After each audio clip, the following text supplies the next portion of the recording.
अब द्वारका नगरी का विकास तेजी से होने लगा।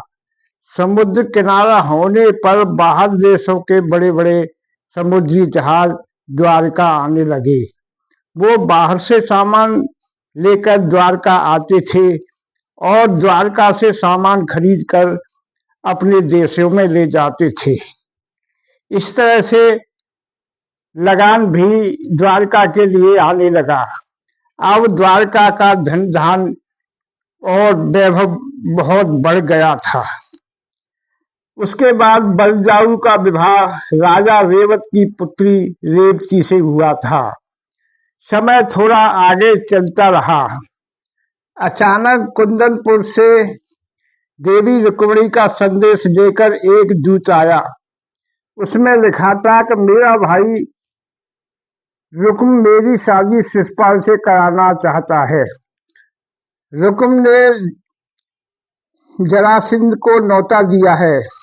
वह शिशुपाल को लेकर हे केशव कुंदनपुर आने वाला है और शीघ्र ही मेरा स्वयंवर होगा। अतः हे केशव, अगर मुझे जिंदा देखना चाहते तो फौरन कुंदनपुर चले आओ।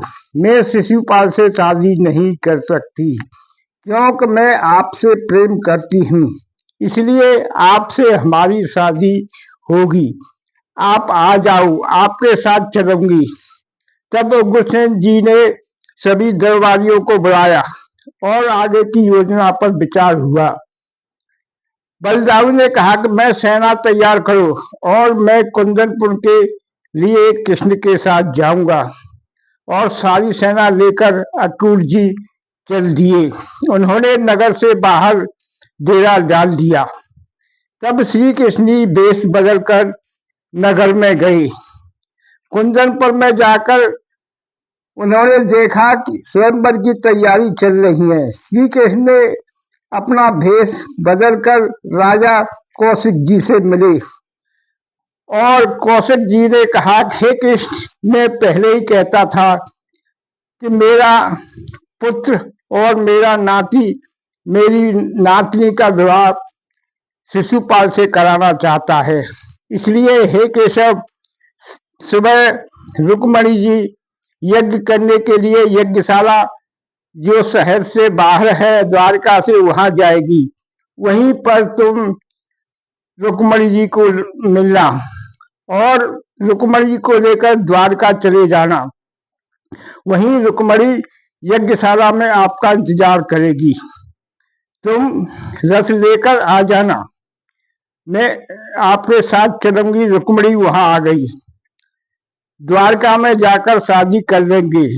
सभी ने विचार परामर्श किया गया। श्री कृष्ण की आदत थी, वह ब्रह्म मुहूर्त में उठकर नित्य नियम करने के बाद संध्या वंदन और यज्ञ अवश्य करते थे। दूसरे दिन स्वयंवर की पूरी तैयारी हो गई। जरासंध अपनी सेना लेकर एक दिन पहले ही आ गया। उसके साथ शिशुपाल था, वो भी एक दिन पहले आ गया। योजना के अनुसार रुक्मिणी जी ने अपना रथ तैयार कराया। अपनी सहेलियां और अंगरक्षकों को लेकर पूजा और यज्ञ करने के लिए द्वारका से बने बाहर यज्ञशाला में चली गई। पंडित जी ने पूजा शुरू की। आचार्य ने आरती की। इसके बाद श्री कृष्ण अपने रथ के साथ यज्ञशाला पहुंच गई और अब वो अपने असली रूप में थे। पूजा समाप्त होते ही श्री कृष्ण ने रथ मंदिर के सामने लगा दिया। रुक्मिणी जी मंदिर से बाहर आई और अपने अंगरक्षकों और सहेलियों से कहा कि रथ लेकर तुम कुंदनपुर चले जाओ। सहेलियों ने कहा कि राजकुमार जी, आप महल नहीं जाएंगी। तब रुक्मिणी जी ने कहा कि मेरा वरण करने वाला आ गया है, मैं उसके साथ द्वारका जा रही हूँ। फिर श्री कृष्ण जी ने रुक्मिणी का हाथ पकड़कर अपने रथ में बिठाया तो रुक्मिणी जी ने कहा, हे स्वामी, जल्दी से रथ तेज गति से द्वारका की तरफ ले चलो। श्री कृष्ण जी ने कहा कि देवी, मैं यदुवंशी क्षत्रिय हूँ, मैं चोरों की बात आपको नहीं ले जा सकता हूँ। फिर श्री कृष्ण जी ने अपना शंख 5 जन को निकालकर बजाना शुरू किया उसकी आवाज जरासंध, शिशुपाल और रुक्म ने सुनी तो कहा कि ये तो श्री कृष्ण के संग की आवाज है। श्री कृष्ण कुंदनपुर में कैसे आ गया? तब रुक्म ने कहा, हमने तो द्वारका को कोई निमंत्रण नहीं भेजा था, फिर श्री कृष्ण यहाँ कैसे आया है? रुक्म ने कहा, रुक्मणी कहाँ है? उसकी माता जी ने कहा कि वह यज्ञ करने के लिए यज्ञशाला गई हुई है। तब शिशुपाल ने कहा कि मैं कृष्ण के साथ युद्ध करने जा रहा हूँ। जरासंध ने कहा, मैं भी तेरे साथ चलता हूँ। पर रुक्म ने कहा कि अभी रुक्मणी से आपका विवाह नहीं हुआ है, मैं उसका भाई हूँ, उसकी रक्षा का अधिकार मुझे है। फिर रुक्म जी अपने रथ को लेकर श्री कृष्ण के पीछे चल दिए। शिशुपाल और जरासंध नगर से बाहर आए। वहां बलराम जी सेना लेकर उनका स्वागत करने के लिए खड़े थे। दोनों तरफ से युद्ध होने लगा। रुक्म जी ने कृष्ण के रथ को आगे से रोक लिया। श्री कृष्ण और रुक्म आमने सामने थे। अब धनुष बाणों से युद्ध होने लगा। उसके बाद गदा युद्ध आरंभ हो गया। श्री कृष्ण के सामने रुक्म कहाँ रुकने वाला था, वह घायल अवस्था में गिर गया। तब श्री कृष्ण जी ने अपने चक्रधर को वध करने का आदेश दिया। तो रुक्मणी ने श्री कृष्ण के पैर पकड़कर कहा, हे नाथ, ये मेरा भाई है, इसे छोड़ दो, इसका वध मत करो, मेरा एक ही भाई है। तब श्री कृष्ण ने चक्र को रोक लिया। तब रुक्मणी ने रुक्म के सारथी से कहा कि रथ को लेकर और उसमें रुक्म को डालकर कुंदनपुर ले जाओ, उसकी चिकित्सा कराओ।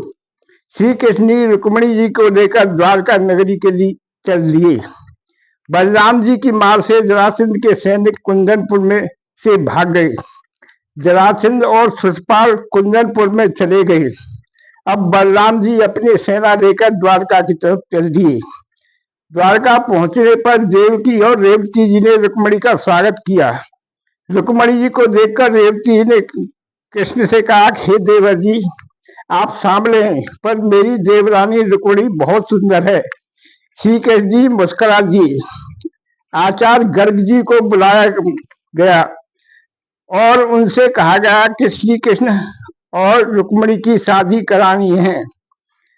तब गर्गाचार्य जी ने कहा कि अभी कुछ दिन इंतजार करना पड़ेगा, 1 महीने बाद मैं श्री कृष्ण और रुक्मणी की शादी कराऊंगा। उसी दिन युवराज पद पर किसी को बिठाया जाएगा, इसलिए दोनों उत्सव एक ही साथ मनाए जाएंगे। तो बलदाऊ ने कहा कि युवराज के पद के लिए मैं नहीं, श्री कृष्ण सबसे उपयुक्त हैं। राजा उग्रसेन ने कहा कि जैसी सभा की राजी वही काम करो, तब ठीक रहेगा। इसी से सभी राजाओं को श्री कृष्ण की शादी और युवराज पद का निमंत्रण भिजवाए गए जाने चाहिए। उग्रसेन जी ने जरासंध और शिशुपाल को निमंत्रण पत्र भेजे और कुंदन पर रुक्म और भीषक के लिए बुलवाओ, तब अपने भाई का कन्यादान करेगा, तब तक शादी मान्य नहीं की जाएगी। गोकुल में उद्धव जी को और हस्तिनापुर के साथ पूरे आर्यावर्त सभी राजाओं को निमंत्रण पत्र भेजे गए। आचार्य गर्ग जी ने आचार्य संदीपन जी को आने के लिए अपना दूत भेज दिया। संदीपन जी ने कहा, मैं अपने शिष्य के विवाह के अवसर जरूर जाऊंगा और मैं ही उनकी शादी कराऊंगा, क्योंकि श्री कृष्ण जी ने मुझे गुरु दक्षिणा में जो दिया था वह किसी भी शिष्य ने आज तक नहीं दिया है। इसलिए मैं द्वारका अवश्य पुत्र के और गुरु माता के साथ जाऊंगा। अब उत्सव की तैयारी शुरू हो गई। गोकुल से नंदबाबा और यशोदा जी पूजा के सामान के साथ द्वारका आए। रुक्म के पिता ने कहा कि हे पुत्र, तुम चले जाओ, मेरा स्वास्थ्य ठीक नहीं है। मेरी तरफ से रुक्मणी और श्री कृष्ण को आशीर्वाद देना और अपनी बहन का कन्यादान करके आना, क्योंकि रुक्मणी के भाई जब तक कन्यादान नहीं करेंगे तब तक शादी मान्य नहीं होगी।